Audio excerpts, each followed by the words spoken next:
Let me see. What do you have? Let's start the podcast with what you have. With what I have. You don't want to start? Are we live? Are we live? We're live. All right, We're live and alive. Okay, so I'm gonna tell you my notes on this. First of I'll all, hold this for you. Okay. First of all, in big bright letters, I put first place, and you know what? Just turn it around.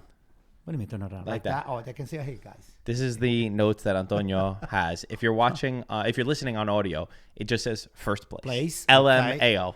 Okay. Or and then El Mao at the bottom because it means laughing my ass off. That's correct. With a beautiful smiley face because you know they harass me. These guys, they harass me every single week. Yeah. So, and then I have a few other things that I want to spend a few nice words. I want to say yeah. Then I have a few other things about your napkin. Don't bring this up. Don't bring this with up. which one? Don't bring these up. Why not? No, don't bring them no, up. I have to. No, don't bring Just them very up. briefly. No, Very briefly. All right, I'm not gonna bring them up. Wow, what a you're such too a. much. This Oh, guy's what are you what's your response? On this napkin that he wrote, Yeah. this El Mao. sounds like Leao. That's kind of like that. Oh, I love that. You know what? I forgot to write Leao over here because I was the only one predicting that Leao would score 2 goals. Yeah, sure. Who'd you predict that to? Yeah. To everybody. In his dreams. Piccola la Margarita. Watch, it's 8:39 message. Did you? In the morning. Yes, double check. All right. Well, you had half your team was out, so it had to be him. Well, no, it had nothing to do with that. 90% of the time it doesn't show up, but this time I get a very good feeling. Oh. Where's your phone? Okay. He's got his daughter calling. Can you answer? You want to tell on her? the podcast? Hold on. Why do you do this? There is some messages. Just silence. I'm on the podcast. I'll call you later. Bye. Goodbye. We're live. Bye. Yep. No, I'm going to mute it. Thank you. Guys, this is to show you that we are live. He said Mike is not here. We're not fooling around. And you forgot. Mike, all right. So we're going to talk. Did you mute it? I did. I vibrated it. I didn't mute it. I vibrated it. Okay, don't worry. We're going to talk about Milan. We're going to absolutely get to Milan.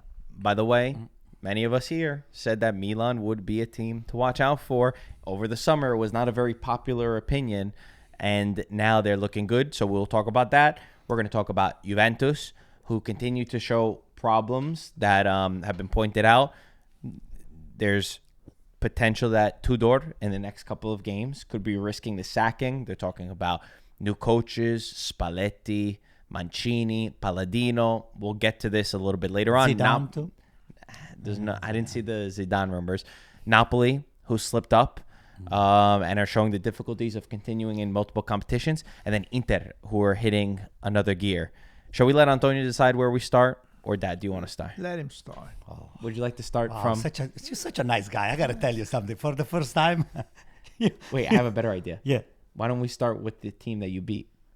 Fiorentina? Yeah. Oh, well, all right. Yo. Padre Pioli. Yo, what do you have to say for your guy? Say something. We've been making fun of you all year long. You kept saying, wait, it's coming. You even said Fiorentina is going to win, and they still have 0 wins. Listen, Fiorentina, you can criticize them all you want, but they played the first half, they were winning 1-0.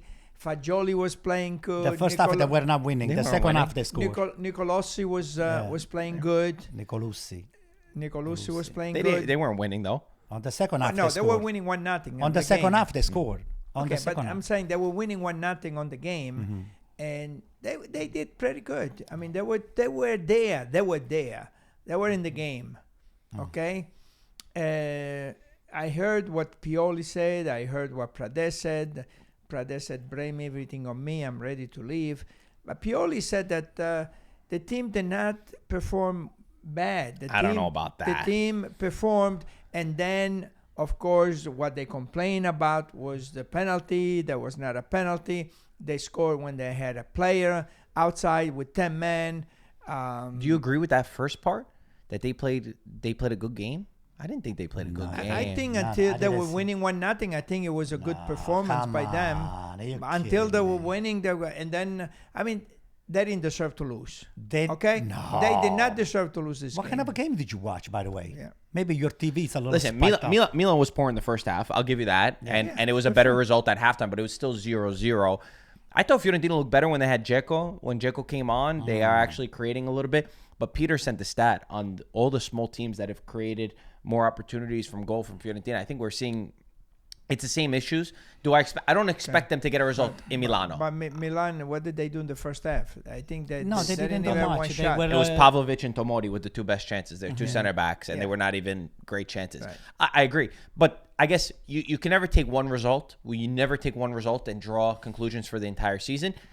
Fiorentina, we said it, their 3 games are difficult. It's Milan, then it's Inter, then it's Bologna in Serie A. Those are the 3 teams that they have to face in the next in the past 3 matches. It's the fact that they didn't win in the past, the games against Cagliari, the smaller games where they had to win, that you still don't have a win in the season, Dad. You still don't have a win. And at some point, it has to come. At some point, they have to change something. You say Tudor might be sacked. Watch that Pioli doesn't get sacked at the same time. Maybe we'll have 2 sacks in one day. 2 sacks in one day. Sacks in one day. Sacks in one day. For me, You suck. For me, I just keep going back to the last 3 coaches of Fiorentina had tried 3 different styles.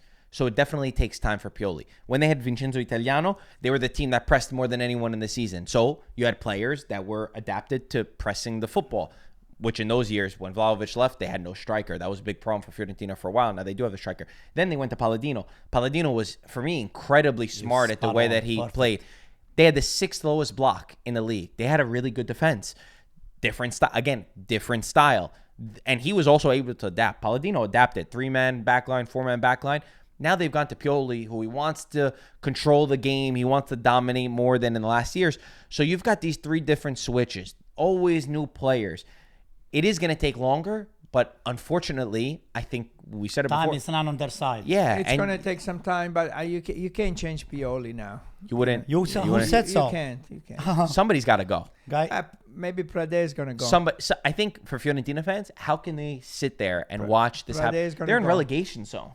Yeah. They're in relegation zone. Prade has been there for the longest, the longest than anybody that is sitting on the stadium, and including Commisso too. So let me just say, You know what the problem is? Though with this, they gave Pioli 3 million euros for 3 years, so they just locked into a long contract, and you can't sack him now. No. Today. You know why? Right. Because why wouldn't you just do it in their international break? Did you expect him to beat Milan? And then, for me, now you have to wait till November's international break. Because what do? Do you expect him to beat Inter? Do you expect him to beat Bologna even? Maybe you want to draw within one of those results. But I think you at least have to wait to there. And then again, now you're paying how many different coaches? It's a shame. Let me just say something. Okay, now I got to go through my list. I mean, a few notes that I took for myself. Okay, AC Milan, he didn't play a great game on the first half. The biggest highlights were still Modric orchestrating the midfield, tackling down, recuperating ball, and all of that stuff.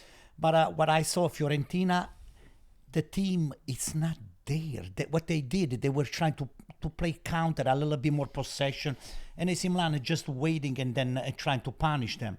But at the end of the day, what do you do? They didn't take a shot on the goal. That was a rebound on the top of goal, since the ball just goes in. Magnan slaps the ball with his hand on Gabbia's chest, and the ball just find his way to find Gosens, and Gosens just by mistake puts the ball back into the net. But that was when I understood a few minutes later, as soon as AC Milan tied the game on the second half, I said, we're winning. Yeah, you know. I said 100%, we're winning this game. And the fact that Leao scored, he galvanized him, and he galvanized the entire team. I saw Modric, the way they embraced Leao after the goal, and Gabbia stopped him from taking the shot off. That was so funny. That was funny. Did you see that? No, that was, yeah. You saw it? For the people that didn't know, because a lot of people didn't see, Leao, when he scored, he was trying to take his shirt off, and Gabbia, like a proper leader of the team, he's pulling his shirt on the other side because he doesn't want to get a yellow card. So there were so many things that factoring into this equation, that it was a complicated equation. Sometimes you have a first degree equation where you have only one unknown, one x. Second degree equation, this was a 10 degrees equation where you have 10 unknowns that they need to be solved and brought to life. So the best one was San Siro with all the big wigs over there. Gattuso is there all the time. I keep seeing Galliani over there. I think something big is going to happen. Of course, Giorgio Furlani and all the rest. He's in New York. I know, but No, I'm saying He was with the New York but AC Milan club. something is big is happening. Zlatan was there. Zlatan was there. Okay, something big is gonna happen, and I'll tell you what. For the fact that right now we already know that the stadium is a done deal, so I have to share this experience that it was second to nobody, to none. We went together to the MetLife Stadium, right? I went recently to watch the game of the Eagles against the Giants. The Giants, they were underdog. They happened to be winning the game. But the MetLife Stadium, it should be an example of how the new stadium in Europe should be built. Not only that, what was around, I went inside for the first time to the American Mall that is right next to it. The stuff that is there for every single age, kindergarten to even my age. I'm telling you, there is so much entertainment. Restaurant, gaming, a ski slope, an artificial ski slope with the snow that you can go and ski down and practice Don't skiing. do it with your...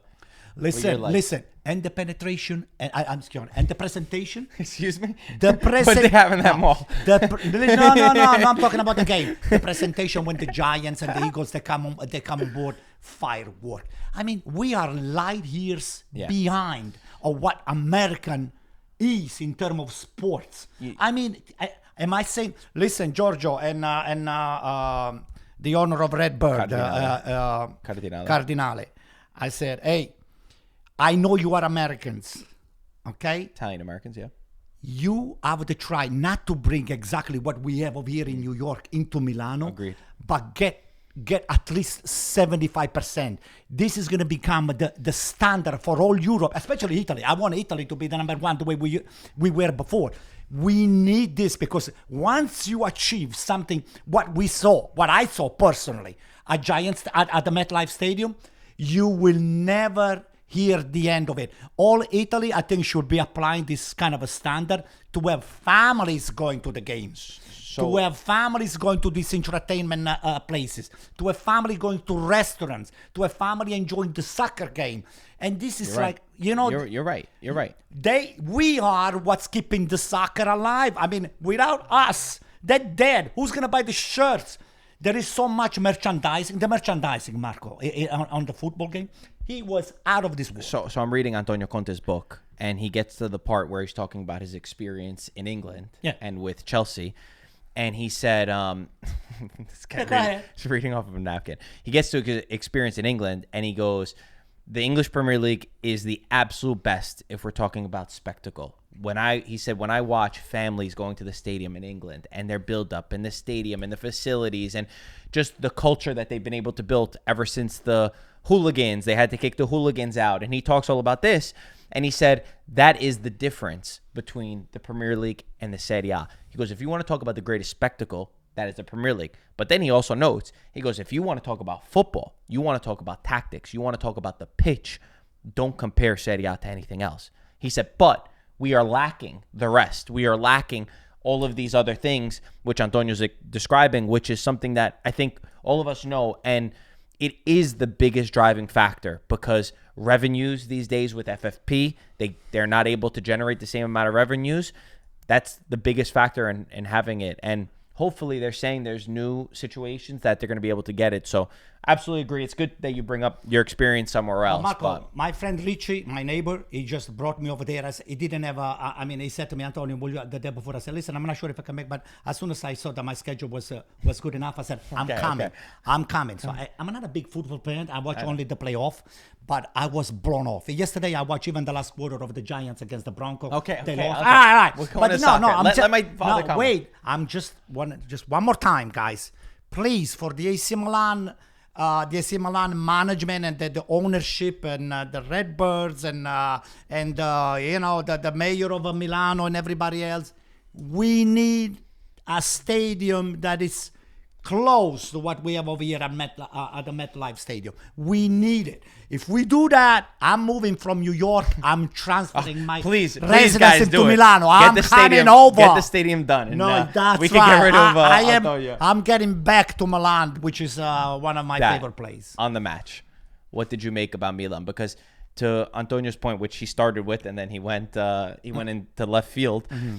the fact that they were able to get this So- result with all the injuries that they Right. had was impressive. Allegri had some significant players which he's been counting on. But one thing about Allegri, and that's what he said before, he goes, "Hey, listen, it doesn't matter that I have some injuries and some players that are hurt.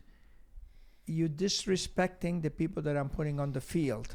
He goes, "They are so important to me, even the players that are not starting." Oh, I didn't see that. Yeah. Nice. He goes, "They're just as important as the one. So I have enough players, and I have good players that they can substitute whoever is missing." So he creates that, that atmosphere. I think he's got that 15, 16 players, where he really puts them all together, and it makes them believe, hey, you guys are here. If somebody's hurt, doesn't matter. I'm counting on you today to win the game. And I think that goes a long way. So, yeah, I mean, the game, Leao, and the other thing that he did is Jimenez. He did well. Yeah, he didn't make him start, but he brought him in later on because, he believes, hey, listen, now that you have 5 substitution, if you get to the 65th minute, 70 minute, you could bring half of the team and regenerate more energy. Some of the teams, they go down, you regenerate more energy.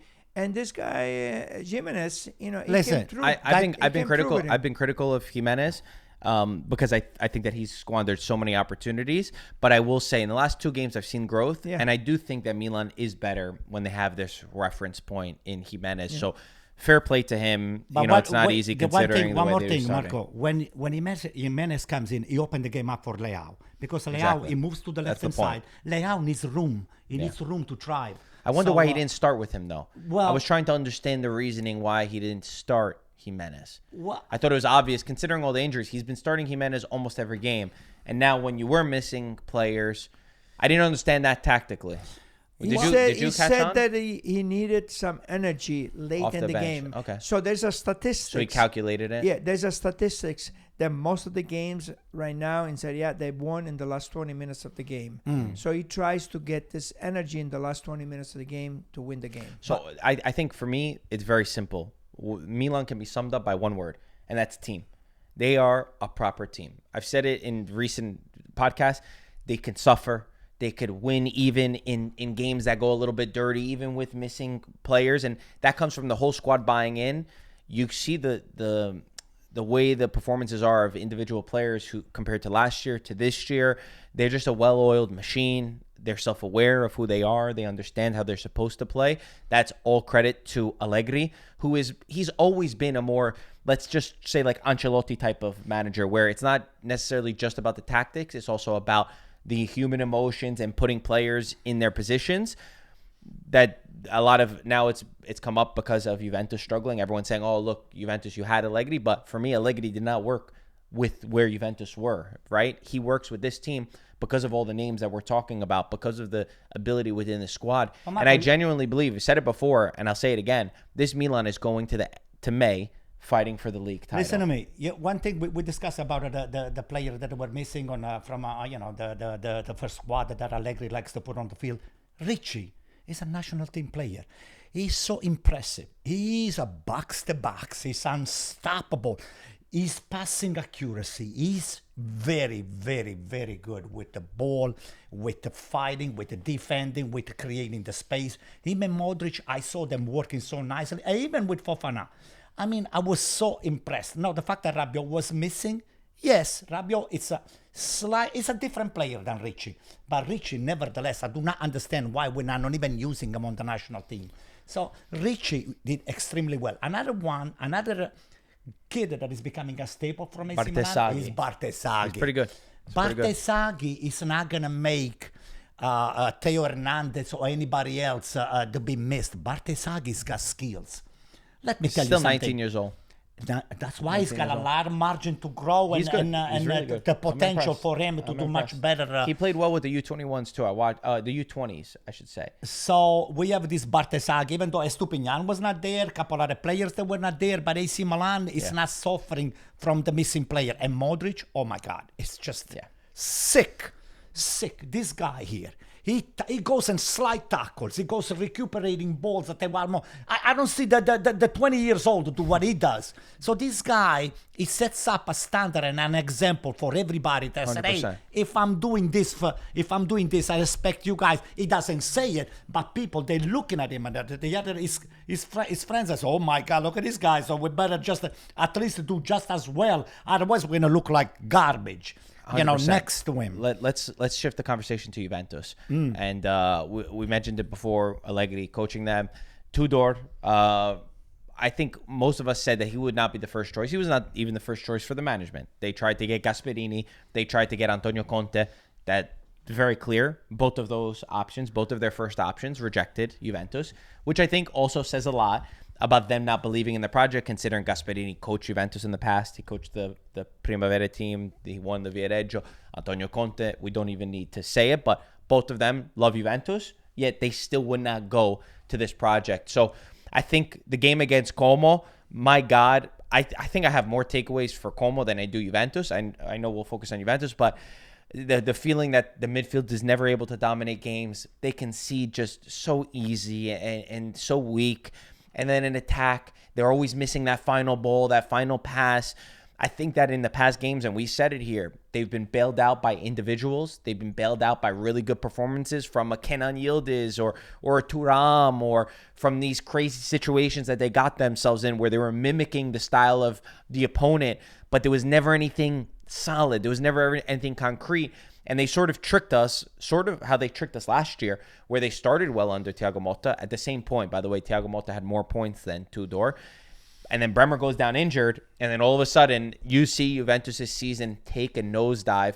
From the first podcast, I said, Juventus' season will be tipped by 3 players and 3 players only. And this is to show that the squad was not well built. It was not well built. It was Bremer, Thuram, and Yildiz. They decide where Juventus' season goes because Juventus is not a team like the way Milan is a team that can suffer without their players because, again, they did not get the right guys. He still does not know his best formation. He still does not know who his best striker is. So I'm left with more question marks about this. And according to Gazzetta, they say that the next 2 games, which will be against Real Madrid, by the way, at the Bernabeu on Wednesday, and against Lazio, we know the pressure that Maurizio Sarri has been under, very motivated team. Those could be the 2 decisive games to decide what to happen with Igor Tudor, with Spalletti, Mancini, and Palladino all available. They do know Palladino would take the short-term contract, so that's why he's an attractive option. He would take a contract until June, and then they could reevaluate if they would want to keep him. I just want to say, I feel for Tudor. I still think that Tudor was put in a bad situation, but I think that most of us knew that he's not a top-class coach, but he was a guy that your best option said no, so they stuck with him. Do you have any takeaways, any new takeaways from this Juventus? Do you see it getting back on track? It's I mean, like we said at the last time I was here, Tudor does not have clear ideas. I mean, he's this Yildiz, this Yildiz is a number 10, but he's not playing like a number 10. He's too far to the left side. He's too far from the goal. If you're a number 10, play like a number 10. He should be more in the middle, more closer to the goal to try to. He's the guy that he has the potential of changing a game, but you put him too far away from the goal, and then it's the center forward is an issue. Davids. This guy on the goal, right? Where was Kelly? Where the hell was Kelly? What about Kalulu? On the What about Kalulu? On that goal that Nico Pass scored. He was wandering around the field. Cambiaso. He sat him down. He sat him down. So he gave him the left. His stupid. The guy's going to take a shot with the left. Of course. And he's going to come to the middle. And he's got this stupid agent that keeps coming out talking about, he looks like Maldini. I mean, are you watching his agent? He said Cambiaso looks like Maldini? He said he's a player like Maldini. That's what he says before the game. Well, he hasn't been the same player in like a year. But Tudor said something after the game. Which one? Tudor, he said something like, Yeah, but Fabregas, he chooses his own players. That was true. You see? So, Yes, but that was not against Fabregas. No. I know it was against the management. Yeah, exactly. Oh, wait a moment. Wait a That moment. was against- Gaetano. One second. Wait a Keep- moment. Go ahead. Yeah, that was not against Fabregas. Everybody, he's saying they were Fabregas. No, that was against Exactly. the management, the Juventus. That's how I management. interpreted it as Of well. That's course. why everybody No, interpreted. not No, true. But they no, made no. it. They went back to Fabregas. Yeah. And then Fabregas took a shot at Tudor. Yes, they went back to Fabregas. I know. I This agree is with what that. the paper I is agree. gonna It's say, not. It but wasn't. everybody got It wasn't a shot at Fabregas. Listen, to me, to be honest with you, Tudor is not a Juventus caliber coach. Was never. He has done nothing before to warrant Juventus. I said, hey, I want a great coach. He's the one. So, like Marco said, it was a default because nobody else was. They were able to plug it in for that position. They said, hey, we got this guy here. He did okay the last few games of the Campionato of last year. So let's put him over here and let's see. Let's hope for the best. Okay. Yeah. It happened. Tudor is not that guy. He's not gonna give you. It's not a leader. It's not somebody that when he opens his mouth, the words they've been heard and everybody they paying attention. Tudor, he has never shown anybody that is his style. What was Tudor's style before Juventus? At Verona, he did have a style. He did have a style. The team played amazing. They were scoring a lot of goals. They got into these high-flying matches. I would say, if you're talking about Juventus, yes, it's hard to identify his style because he's tried to be like a chameleon. And like the game against Milan, he'll sit back. Then the game against Inter, he almost adapts to playing. You see, Marco, that. when you're talking about style, Gasperini's got a style. Allegri's got a style. Yeah, Tudor. Tudor, it's like, okay, for this situation, let's try this. For that situation, let's try that. Which could be a good thing, but then they don't even do it well. Like, it could be a good thing to say, I'm not Inzaghi's stuck got in a my style, ways. yeah. But even the attitude, for me, like, that's the base. Forget about formations. Forget about anything. Like, the attitude of the team to step on the pitch, you would think that he'd at least be able to transmit that. And at least in the last couple of games, I have not seen that. I am surprised that Comoli and all the management, they didn't read into the fact that Juventus, I mean, they have the talent is there, but they're not playing together because the lack of style, like we're just saying right now. That team, potentially, it's not a bad team. I mean, It should fight. it should fight. should fight. It can happen to anybody. You I don't lose know. your best defender He over does there, not have, Gaetano. the players in the right position. But the reason why I agree with that. They the don't have the reason players in the why right is position. because he brought them to Champions League. That is the last. But come on, last anybody year- could bring that team to champions. No, but they were dead last year. Then he came in and he gave them Right. some He life. stabilized them a little Yeah. bit. Yeah. And hey, listen, And- yeah. it was that is quick. But Right. that also because He if got into And Gasperini- that's why he signed a that- contract. If Gasperini or Conte said yes, they would have kicked him out Oh, without yeah, even a thought. Oh, I know. So I want to shift gears to Como because I really truly enjoy watching Como play every single time. The complete opposite of what I just said for Juventus. Everything I said is the opposite for Como. Como, I understand exactly what they are going to do. Off the ball, they will suffer. Off the ball, they will fight and win every ball and will be so hungry. But on the ball, every player knows where they're supposed to be. Every player wants to have courage. Every player wants the ball. They want to dictate. They don't take the ball backwards. Even always going Kakere, forward. this guy Kakere in the midfield Yes. is fantastic. Yeah. There was one moment where he turns his, I don't remember who was pressuring him, and he drives up the field. Nico Paz, we don't need to keep talking about him. We talk about him all the time. But that's a squad. That's a squad that plays with courage. That's a squad that plays with ideas. That's a squad that has quality. It's all those things. It's never just one. It's all three. We've said it even when they've lost games, even when they lose, you still see what they meant to do, and you know that, okay, maybe today's not your day because they lack a killer at times and they want to be a little too cute in moments, but at least you know where they are going. This Fabregas is building a crazy Como team. A few weeks ago, I said that I watched the Como game because I wanted to be familiar with the names of the players. Well, yesterday I looked at the names of the players. You still have a A tough lot of time them remembering that. they were not there when I watched the game. That's such a good point. So this small sick, Diego Carlos and Kemp started as the three in the back. Then there was this guy Mergim, D'Acunha, Cáceres, Cáceres, and yeah. Moreno. Yeah. Perrone was there in the last game. And then, Sergio Roberto was not there on the last game yesterday. Yeah, he was not there. He was not there. So they played this 3-5-1-1 where Nico pass. He Sets plays back a little bit. He plays behind Morata. They had Morata yesterday, but he's right in the center. This kid he gets the ball whenever he wants, wherever he wants, but he's always in the middle. Even if he comes back, he's in the middle. He gets the ball. He's the reference point. As soon as everybody gets the ball, they look for him.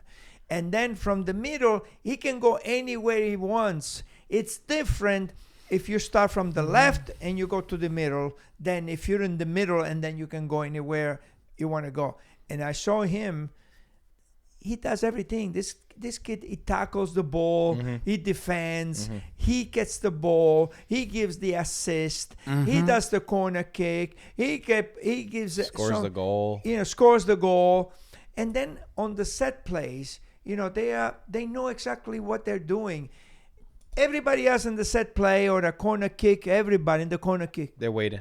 Yeah. They raise their hand. They raise this hand. I don't know what the hell they're doing because they all raise their hand. Hello. Yeah. Yesterday, he gave him the ball to I don't remember who he gave him the ball to it because of that. So on the corner kick, he went in and then he sent it back, and he was all by himself. He made the cross goal. Their team. It's like everybody knew exactly where to be. Yeah. You could see how well they performed. It was such a set play. But Gaetano, I would say to cut the slack to Como. Juventus facilitated their job. But they do this all the time, Como. I can't believe it. They do I know. it, Como, I'm telling you, they do it all the time. And I think you were on to a really good point, which is they swap players and they still get the same results. They had this kid Jadon Adai too, who came in. He's the one who won the game against Fiorentina, who beats his man in dribbles. Then he gets injured. Okay, no problem. All right, this guy can't play. Don't worry, we have a guy on the bench. Everybody knows their role. So for Fabregas to not only have the tactics down, to not only have the motivational aspect, but to also have the group, to have everybody bought in that, you might not play all the time. You might have to wait for this guy to get injured. But when you come in, you better prove it. There's such a good, healthy competition in the squad, and the sky is truly the limit for Como. The sky is the limit with the budget that they have. With obviously FFP is something that they have to. They spend money. Yeah, exactly. They spend, but they spend money smart. There's ways to spend money. Juventus spend money, 130 million on their midfield a year ago, and the midfield is one of the worst in Serie A. So you also have to spend smart. The sky is the limit for this team. If they get in Europe, all of a sudden that opens the ability to spend even more. And Fabregas, do you think Henry's got some input on the he owns part of the team. I know because I saw him on the stand. I don't know. I mean, him and Fabregas, they must Wenger was there too. Wenger was there. Who? Wenger. Arsene Wenger. Yeah. They were sitting one next to each other. Because I think he coached Fabregas when he was 19 years old. They were all on Arsenal together, I guess. But listen, I love it. I just enjoy watching them play. Let's talk about one more thing about this game here. I mean, the substitution that the Tudor made with the they were. I don't get it. Why are you waiting until 7? You're losing already. He waits until 76 minutes to put Vlahovic in and the other what's his name? He puts Vlahovic and I don't know. He just subs 2 players. Who that is? He subs the best player that they were over there that could have done some damage over there. You know who then the last time Juventus won a game was? No.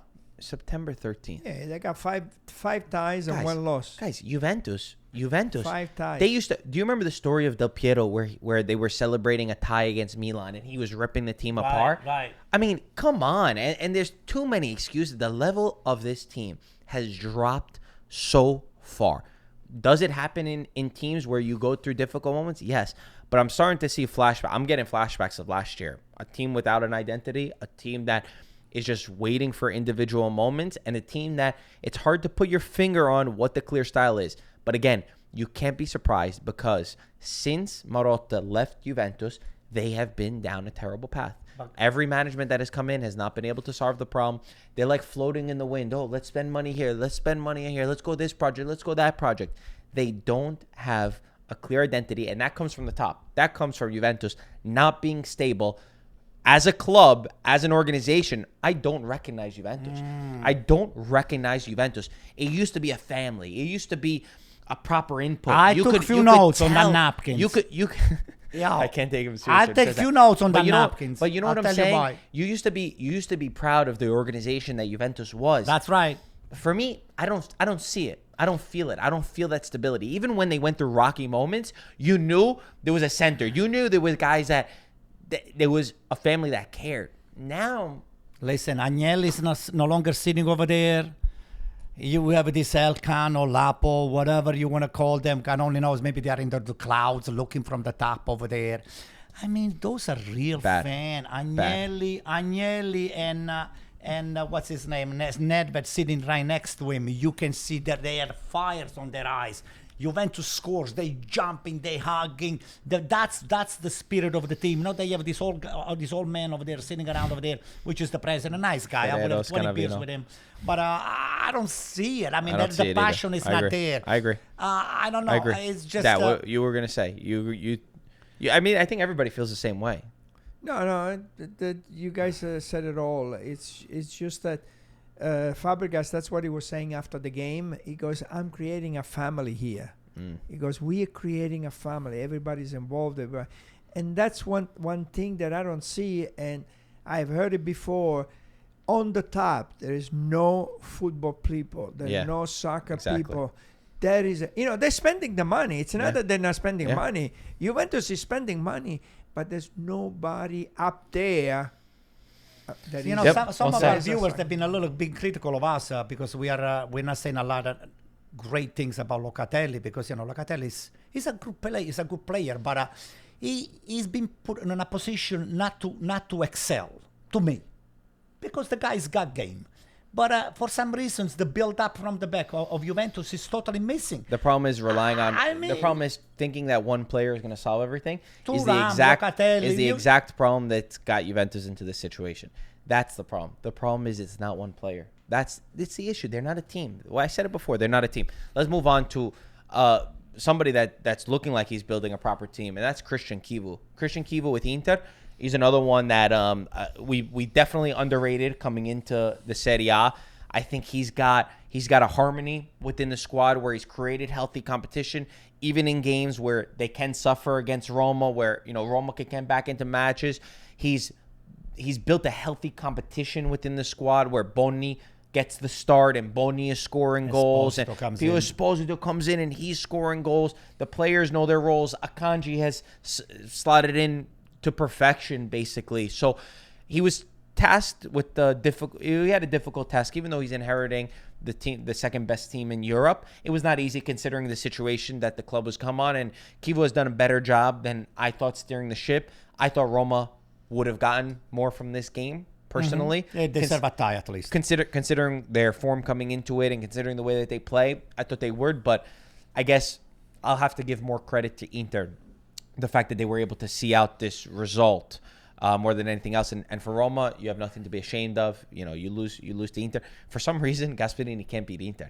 He can't beat Inter. I think it's 8 or 9 games in a row now that he loses. Something about the style is not there. But I'm still left with thinking Roma will have a better season than initially felt back in the summer. I agree with that, because I placed Roma 4th on my prediction. I think I put Juventus too high, and I kind of regret it. I put Como. Como initially was my 7, and then I knew it. I said I changed my prediction. I said I want to move Como to either Champions League contention, at least 5th. So anyway, because the first game that I saw, I said this is a squad that is. The game was there already. The team was there already. You can see that the project is.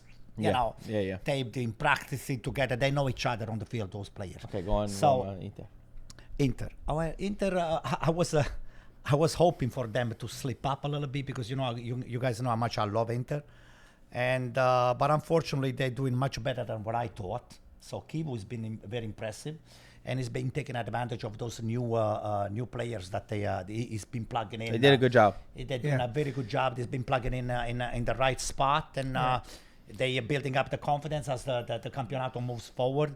And it might be contending. Those will be the three teams that they might be fighting for the Campionato. They didn't start too good, but I always I said it before. Chivu, I think this guy is smart, and I think he's gonna do well. They got Boni for not too much money, and this guy already has paying dividends, big dividends already. Boni for Inter. So it's still one of the best teams. It's going to be one of the best teams in Italy and one of the best teams in Europe. Yeah, hopefully they can get their job done too in Champions League now, because their first 4 games are the crucial ones for them to win. They have to play Union and Saint-Germain. The first four. Yeah. Then the last 4 are a little bit more difficult. But the one carve-out I just said Chivu gives me question marks because I don't know what to expect. He had 13 games in charge prior to 13 Serie A games in charge. So I had question marks about the team, how they're going to react. But the one carve-out I said is that Marotta has always chosen the right coach. Both at Juventus and at Inter, where it was hard to inherit a team from Antonio Conte. He got Antonio Conte, then to Allegri, then from Conte to Inzaghi at Inter, now Inzaghi to Chivu. So he's always known who to choose. And according to him, they didn't know what Simone Inzaghi was going to do, how last second it does. So credit to them so far. They're getting the job done. On the topic of Bonni, this is something that I was saying even in the summer that I didn't like on Napoli. If we start with Lorenzo Lucca, there was a decision to be made on, do you get Bonni or do you get Lucca? Because Napoli wanted Bonni. They decided to go with Lucca because Antonio Conte wanted Lorenzo Lucca. Conte was obsessed with Lucca. He had the interviews talking about his time at Udinese. They paid 35 million plus bonuses. And for me, I said, okay, yeah, you want to trust Conte? I never saw it. The game that he played against Torino, I mean, you're that tall. You had all preseason with Conte. You know what he wants from you. Okay, maybe there's strikers that they don't score. And I could understand. Sometimes the ball doesn't want to go in. He doesn't even do the simple things right. He doesn't even control the ball. He doesn't even hold the play so his teammates come up. He loses every ball. Everything hits off his shin. Again, saw it early on, and the Napoli fans said, oh, you're too quick to respond. You're too quick to react to him. But I'm talking just about footballing wise. I just don't see it. I don't see what Lucca brings to the team. They are worlds better when Højlund is there. That's not to say that that's the reason why Napoli lost against Torino, but it's just the first place that I want to start to look back now. And it's not that we're judging in hindsight, because we said Bonni, way better profile than a Lorenzo Lucca. But unfortunately, we're seeing that for me, he's not up to these standards. Again, maybe it's too quick, but I just don't see it. Did you watch the game? I saw. I watched the game. So I think Torino didn't steal anything. Torino deserved the win. Torino deserved the win. Let me tell you something. I love Napoli. I have a lot of friends. But only hit out on. They had 2 chances. Here's the deal. Lucca, I think, is one of those cases that they might feel the pressure to play for the champions, the last year champions of Serie A. Pressure to play under Conte, because on a coach like that, if you're going to try to impress him, if you don't impress him, you know that it can be very bad for you. But he started out on an even better foot than most players because Conte loved him. It's the pressure, I think, to play on a stage like that is getting to him. I think this could be one of the big cases. So because the quality is there, we know you what think he's capable. So? Yeah, Lucca is capable. I don't know. Right now he's struggling. I know, with his back on the goalie, he's struggling holding the play and just distributing and then making a move. Right now, the kid is not there. But I'm sure with the proper coaching, maybe Conte is gonna just trying to put him on the position to succeed. So almost in November. But again, maybe he needs to score 1 or 2 goals. Like Leao is very streaky too. Leao, we know what he's capable to do. I know. But it's a confidence thing, Marco. Those strikers, we know Vlahovic, what he did a year ago. When you're not starting to score, then the confidence level goes down, and then the pressure is starting to go up. I hope you're right. And then I think Lucca needs a few more games, and then it's going to be. I hope you're right. I hope they spend the money the right way. What do you think on Lucca? Now, you could see from last year to this year how Conte's coaching has really changed, and now, because he plays every 3 days, certain players, they can't play. You don't have the advantage to rest. Even if you get hurt a little bit and you have a little pull here, a little strain here, you have a whole week to rest and get back. Now, every 3 days. So, he was missing some very good players, and then another 2, Politano, he didn't make him play. Bongiorno. Well, he came in too late. He came in late, but it's because they play every 3 days. So that's how the game changes so much, for him. So it's still keep trying this 4-1, 4-1. He probably, he has to change something. He said he will look at it again, but for him, it doesn't make that much of a difference. If he's trying to get Terrace, to be a little bit more involved into the game, especially when the other players are out. Gilmore, I think Gilmore is a good player. I think he's in front of the He defense. played well. He played well, yeah. He's not that player for that position, but if somebody's missing, he does a good job. I think, they came very close. I mean, De Bruyne had a couple of chances to score a goal. It's something he's lacking. My problem is defensively. Yeah. Defensively, they're conceding a goal a game. There's no team that wins a Scudetto when you concede a goal a game. This is not something on the Torino match. You're gonna lose game. Napoli's not gonna win it. It's very different than last year. When you're wearing the Scudetto badge, every team wants to come out and beat you. And by the way, Marco Baroni has always had a very good record against Conte. All you have to do is just look at the history. It's until 2009, I think he's won every game he's played against Conte. 3 wins and 1 draw, if I remember correctly. So his team lines up good because they can absorb pressure. They'll hit out on the break, which is one of the faults of Napoli at times.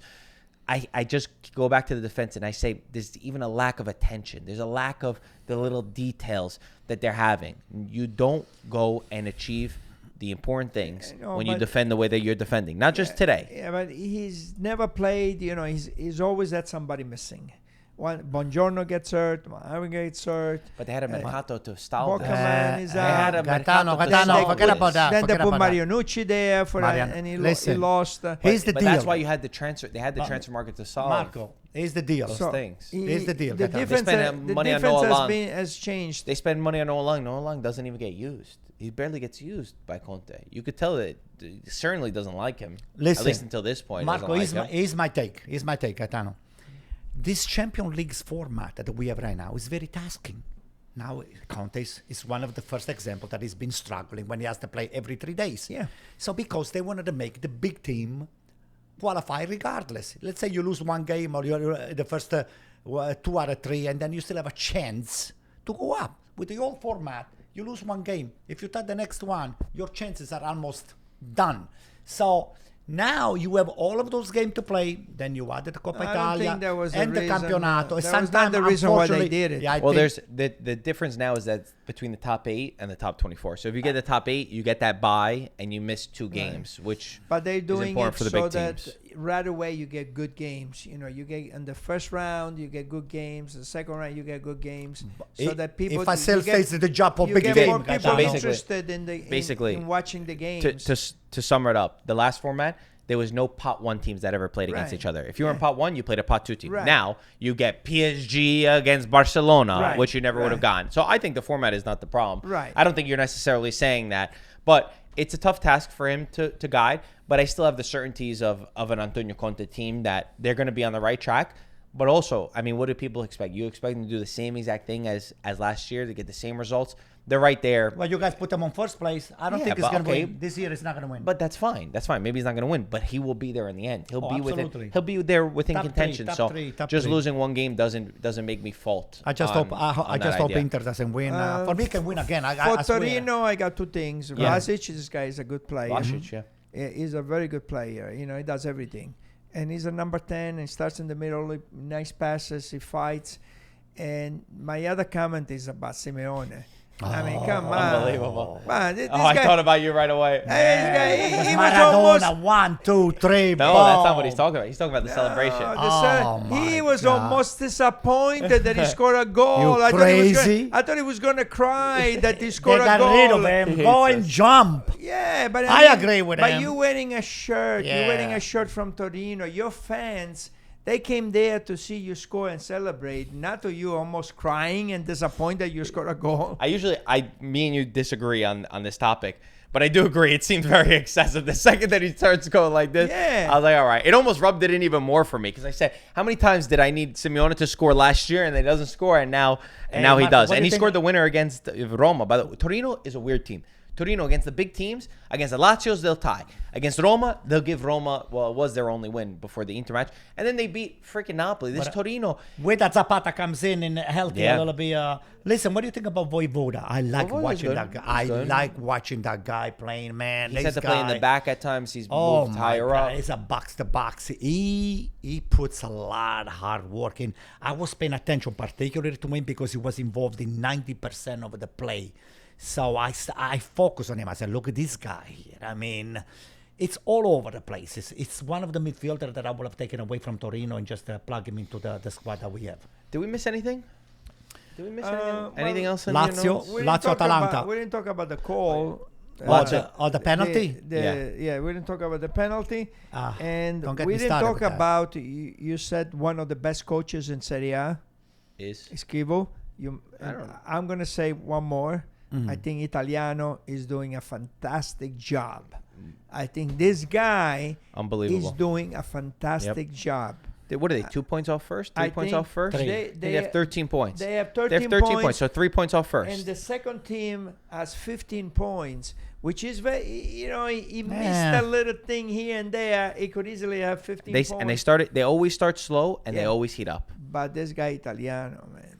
I know. I think. Listen, the guy's fantastic. He won with Bologna before. They sell his players. He finds new solutions. His teams sometimes struggle to score goals, not because they're not in positions to score goals. He doesn't always have the best quality. His player gets hurt right away. He's got guys in the locker room calling their agent saying, "Get me out of here. I want to leave," even when the season starts. So he's put through so much issue. And I agree with you, but I also look above and I say Sartori too, like the direction of the club, Saputo, Di Vaio, Sartori. Can you imagine Bologna is a more solid club than Juventus? Guys, Bologna is a better run club than Juventus at this moment. When we talk about football direction, they know when they sell a player, they have the player identified who fits the quality. And a lot of times when they sell the player, they already had the guy on the bench. It's not that they had to go out and buy somebody else. It's that they were building him up for the last year. Maybe you didn't see it because you were not seeing him come in off the bench, but they had the guy there. To me, that's a thing. That's what I love. I love a club that's run in that way, that can lose pieces, but they say, no problem. We're self-aware. Absolutely. So hats off to them. It's good that you gave them the mention because it's years that he's overlooked. And guess what? When you look back at what he achieved at Fiorentina, people love to laugh at him for losing Conference League, for losing Coppa Italia. Oh, he never won. But he brought him to the final. He overachieved with that team. He didn't have a center forward. He didn't have a center forward in those years, and they wanted to win. Look where they are now. Look where Fiorentina is now. So you have to always take everything into consideration with what you're working with. Let's talk about the penalty. Okay. Why don't you start us off? You go last. My problem is VAR, because the same foul in a game is nothing, and then the same foul in a game is a penalty.